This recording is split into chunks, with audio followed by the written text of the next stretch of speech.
தமிழ்நாட்டில் முழு மதுவிலக்கை அமல்படுத்த தமிழக அரசு கால அட்டவணை அமைக்க வேண்டும் என மது ஒழிப்பு மாநாட்டில் திருமாவளவன் தீர்மானம் நிறைவேற்றியுள்ளார். இந்திய அளவில் சுமார் 33% மேலானோர் தமிழ்நாட்டில் மது குடிக்கும் பழக்கத்திற்கு அடிமையாகி உள்ளதாகவும் அவர் தெரிவித்துள்ளார். தமிழ்நாட்டில் முழு மதுவிலக்கை நடைமுறைப்படுத்துவதற்கு ஏதுவாக மதுபான கடைகளை மூடுவதற்குரிய கால அட்டவணையை அரசு அறிவித்திட வேண்டும்.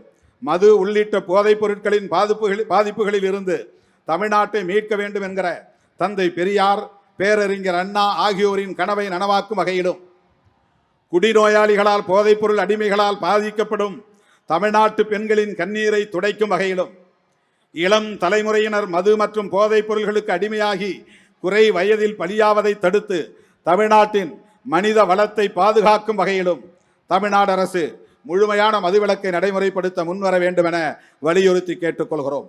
இந்தியா முழுவதும் மது அருந்துபவர்களின் எண்ணிக்கை சராசரி 22% எனவும், தமிழ்நாட்டில் அது 32% உள்ளது எனவும் புள்ளி விவரங்கள் கூறுகின்றன.